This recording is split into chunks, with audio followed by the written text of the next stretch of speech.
7:15 p.m., Wednesday, December 22nd. We continued questioning the hit-and-run suspect, Daniel Miller, for a full hour, but he seemed to be unable to account for his time the previous night. His first story was that he'd been on duty behind the counter in the coffee shop without a break between the hours of 7 p.m. and midnight.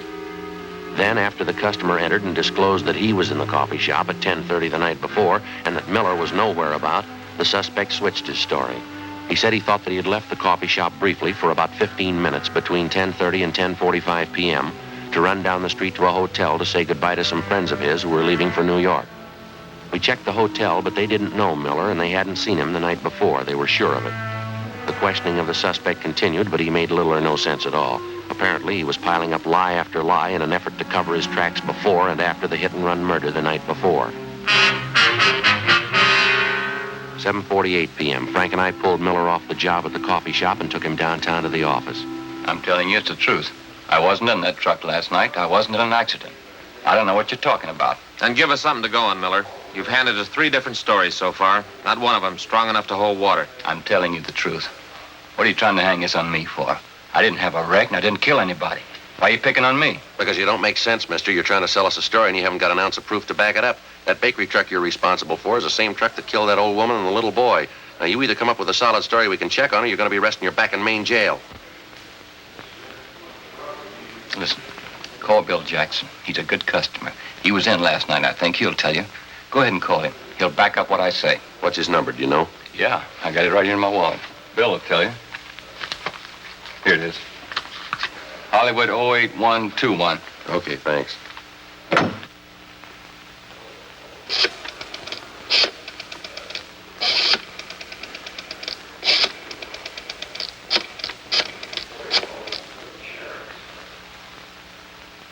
William Jackson there, please? Yes, ma'am, it's important. All right.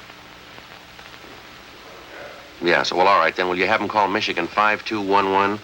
Yes, ma'am, that's right. That's extension 2885. Right, thank you. He's busy. He'll call back in a minute. He'll tell you the truth.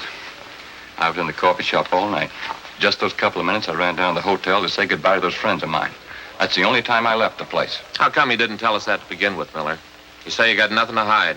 Why do you have to hand us 3 different stories? Which one are we supposed to believe? I got nervous, that's all. When you first came in and started to ask questions, I didn't know what it was all about. I didn't know there was any trouble. I just loaned the truck to this guy Paul as a favor. How'd I know what he was going to do, getting himself in a jam like that? Try and look at it from where we stand, Miller. You loan out your truck to a man. You don't know his last name. You don't know where he lives. You say he must have been driving that truck when the old lady and the boy were killed. Sure, he must have been driving it. I wasn't. I was back at the coffee shop. I was there till midnight. All right, then you prove it to us. If you know the man well enough to loan him the truck, you ought to be able to find him. There you are. Must be Bill Jackson. He'll tell you. Go ahead. See what he says. Accident investigation, Friday. Oh, yeah. Yeah, Mr. Jackson, this is Sergeant Friday. Yes, sir. Uh-huh. I wonder if you tell me if you know a Daniel Miller. Miller, yeah. Well, when's the last time you saw him? Would you remember? I see. The place where he works, the coffee shop? Yeah, well, were you there last night by any chance? Did you see Miller in there? You're sure?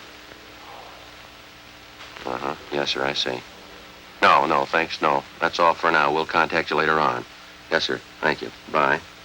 He told you, didn't he? Is that enough for you? He says he hasn't been in the coffee shop for 3 days.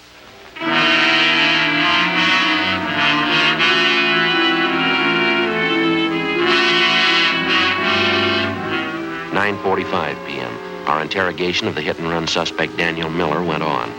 At his suggestion, we called a half a dozen people who we figured might substantiate his alibi, but none of them were able to.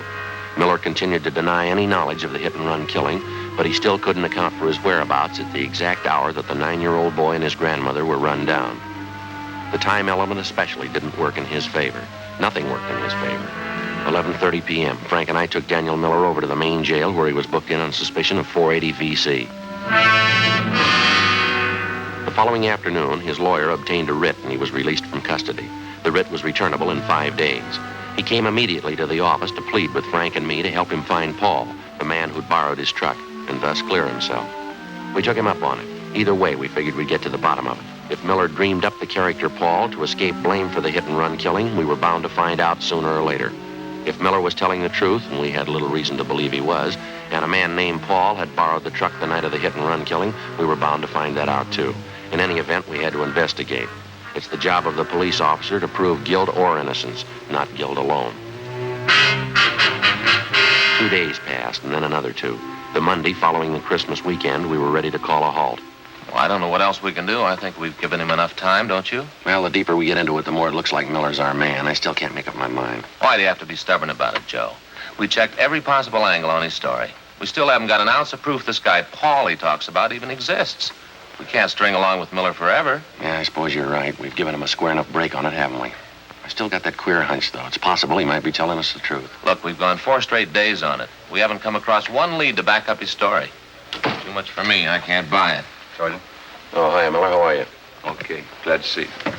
Well, we've been looking for your friend, Miller, and we still haven't found a trace of him. That's why I came down to see you. A friend of mine called me this morning. He knows this guy Paul I told you about. He said he saw him last night, going to a hotel down on South Flower. How come we haven't heard from this friend of yours before? We checked through twice on the list of everybody you know. This fellow's been out of town. Just got back yesterday. When he heard about the jam I was in, he called me about seeing Paul. Mm-hmm. This hotel Paul was supposed to have been seen going into. You got the address, have you? Yeah, it's over on South Flower, right near 12th.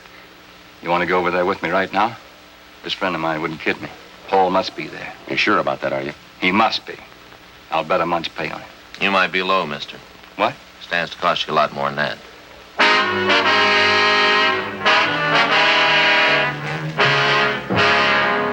We went up to the 3rd floor to room 318, but the man registered as Paul Barton wasn't in. He'd left no word at the desk as to when he'd return. We sent Miller home and told him to wait for our call. Frank and I went on stakeout at the hotel.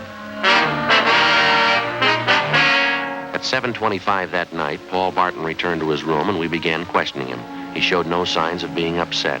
His answers were quick, straightforward, and they seemed to make sense.